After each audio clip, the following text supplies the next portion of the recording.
Hey YouTube, what's going on? Patrick here at VectorVest, and I've seen a lot of comments asking for a follow-up or my thoughts on the EXRO Technologies saga and all the new developments that came out yesterday with the Mariner research report.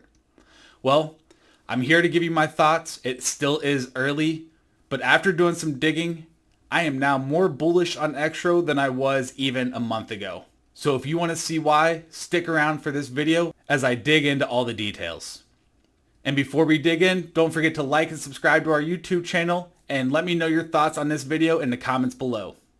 Let's get into it.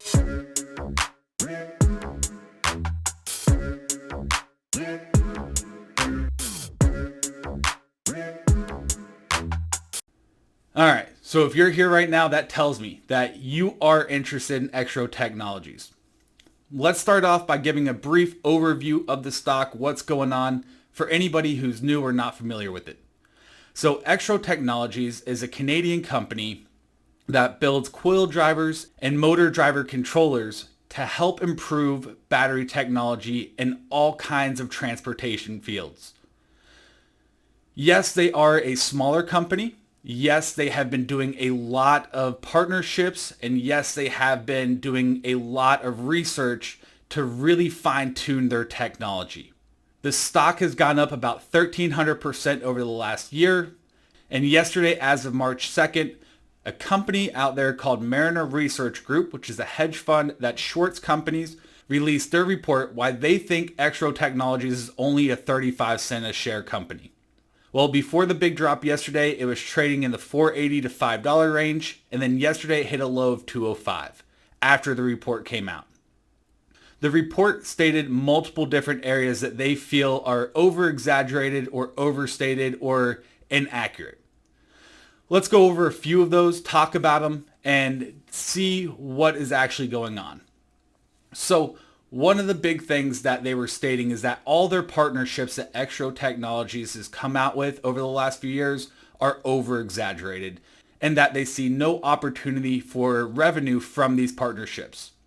Well, anybody who actually follows the company knows that these partnerships were developed to help prove that their concept works and to fine-tune their motor and to fine-tune their coil technology to make sure that it is game-changing.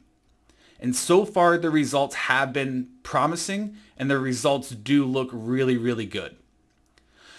So let's get into a few of those first and foremost that were addressed in the report. I'm not going to show the report, but if you just go Google search Mariner Research Group, EXRO Technologies, you can find the report pretty quickly. So some of their partnerships have been with small companies that deal with electric bikes, electric vehicles with Potentia. You have their Templar Electric, which is their boating sector, and a few other deals like this that they've had in place for the last few years. These partnerships were not designed to generate a lot of revenue. These partnerships were designed to test their technology in multiple different fields of transportation out there. That is why they've been working with smaller groups. They weren't set up to generate a lot of cash, as I just stated.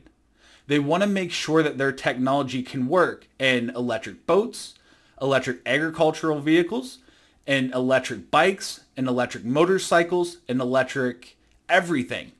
Anything that has a battery technology component to it, EXRO Technologies is testing their system to make sure that the proof of concept works and that their technology has been verified, which as of the last year or so, we've seen a lot of proof that that is true. Now, with this Mariner Research Group, one of the things that really caught me off guard right away is the inaccuracies. They keep talking about EXRO Technologies exaggerating their benefits and exaggerating their partnerships and their press releases. But at the same time, they're not actually researching like they should. Let's take one of the most common examples that if you're following the stock, you most likely already realized and already heard about. And that's the Templar Electric. They claim that this company is ran out of a post office box. But if they actually did their due diligence and actually did their research, they would have found that the actual company's office, which does have boats that they claimed you couldn't see and you couldn't actually test or do anything with, is just right down the road from that post office box.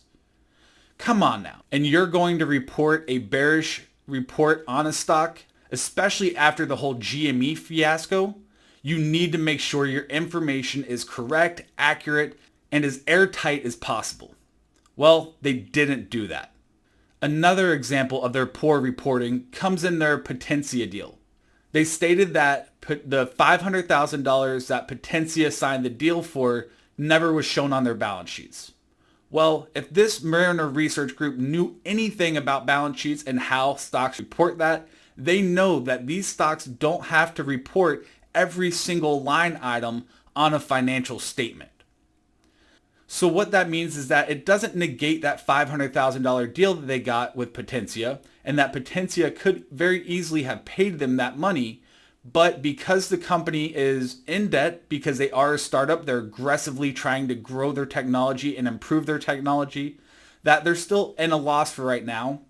And so therefore, their overall revenue would show just as a loss and not a breakdown of each line item to show that $500,000 deal. I've gone through the reports. I didn't see that myself. And that's when I started to realize that, wait a second, they don't have to report that kind of information. They don't have to report every single line item in a financial statement that this Mariner Group was looking at. So that just shows another hole in their research. Also, on that same deal, Mariner Research said they sent an investigator down to Mexico to walk around the facility and take pictures of the Potentia facility. Well, they put pictures in the report, and those pictures were of a completely different building. They weren't of the actual Potentia office and factory that they were looking for. If this is such a reputable company and a reputable research group, why do they have such poor reporting? Let's go ahead and take a look real quick. I have it up here at TipRanks, which ranks all these different short companies or short hedge funds out there. And as we can see right now, they're batting only 50%, and their average return on their shorts so far is 41.3%.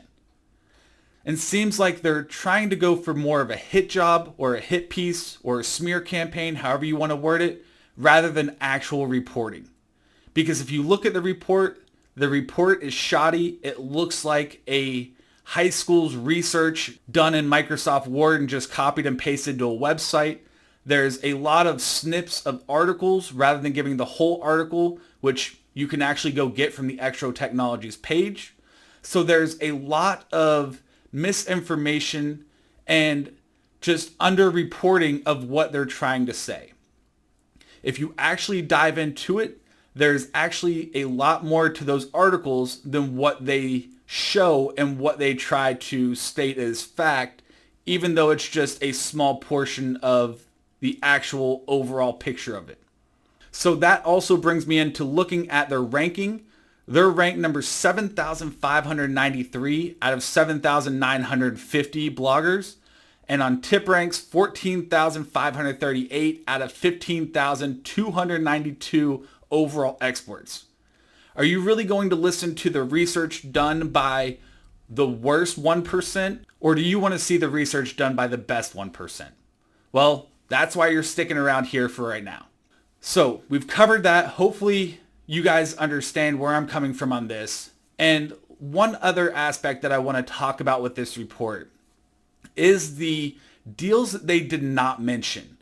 The deals they didn't mention were with Zero Motorcycles, they were with Sea and Land, and those three deals are some of their biggest partnerships yet. Now, I'm not going to get into the Sea and Land because those are the most commonly talked about, which you can find a lot of information on the internet or on their website.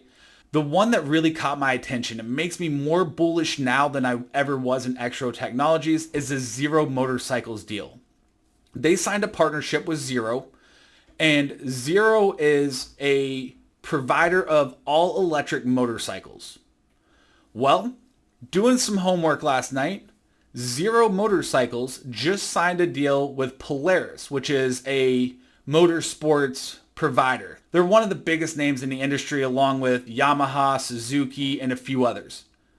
But Polaris just signed a 10-year deal with Zero Motorcycles for their powertrain and battery technologies. If a big name like Polaris didn't think Zero could offer the parts for the next 10 years, do you think they would have signed that deal? Probably not. Also, one of the other things that Mariner talks about is that they talk with their buddies in the industry of the car manufacturing industry, and they all state that nobody wants this technology. No big manufacturer is even looking into this technology. Well, folks, sorry to break it to you, but that's why this is game changing, is because the main manufacturers don't realize how powerful this technology is. And that's what gives EXRO that extra edge, is that they have the research, they've done the studies, and that way they can introduce it to those manufacturers rather than having these manufacturers try to do the research and development on their own. A good case of this would be like Tesla. Back in Tesla's infancy stage, everybody gave no merit to the technology. Everybody said Elon Musk couldn't do it, and now look at Tesla now. This is the same kind of situation where they have groundbreaking technology and some other bigger players are trying to discredit it and trying to say that it has no merit. Well, if it has no merit, why would they have these partnerships? And why would they have these deals coming to light?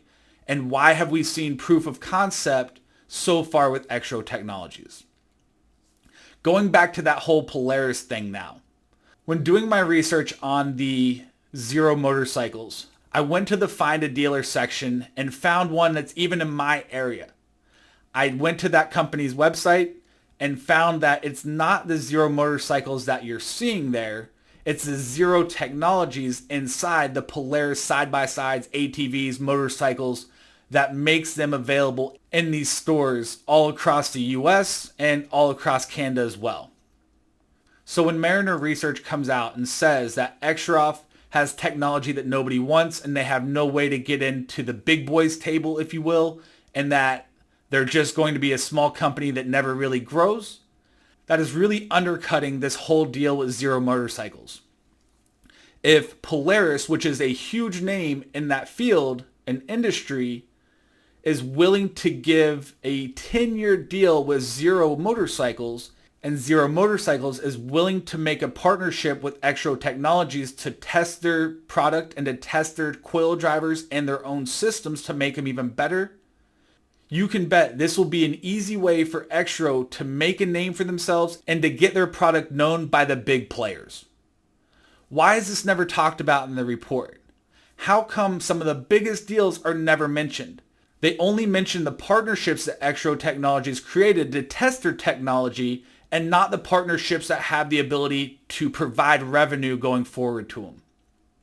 Also, the final parts of the report really seem more of a smear campaign, more so than anything that's substantial or anything that has anything to do with the actual company and their technology. If you look into it, they try to smear a few names of ex-CEOs, of board members, chairmen, all of that. And they talk about how they're selling shares at a tremendous rate, but yet those people still own a lot of the stock, and those shares that they sell were already predetermined before the big rally that we've seen over the last month or so. They also talk about how one of the chairmen was on the board for a previous company and that got caught for a pump and dump scheme. Well, if you read the actual reports, he stated that people in the company admitted they wanted to set up a pump and dump scheme and that he was not willing to go along with it, and that's what he testified as. So how are you going to try to smear somebody who testified under oath stating that he didn't want to be part of the pump and dump and then claim now he is part of the pump and dump? All this part about their CEOs and chairmen just seems more of like a smear campaign to try to hurt their character rather than any actual usable information that can be used to discredit the actual company. And this is where I have a big issue with the report. You can't just smear somebody off of thoughts and your own personal opinions without actually stating facts. You can't try to just connect the dots and say, this person was against a pump and dump a while ago, but now he's pumping and dumping this stock that he's on now. It doesn't make sense. It doesn't add up. It just seems like an attack against those people to try to discredit them. And finally, I'm going to leave you off with this. Remember that Zero Motorcycles that I talked about just a few moments ago, one of the big partners with EXRO Technologies, and how they just signed that 10-year deal with Polaris to help provide the powertrain and electric technologies for their ATVs and other vehicles? Well, stay with me for 1 second. I'm just going to pull up a website here. So if you haven't gone and watched this video, I highly recommend to do so. You can find it right on their website. And right now, I just want to highlight one clip from that video. I took it as a snippet, and as you can see, EXRO Technologies right there.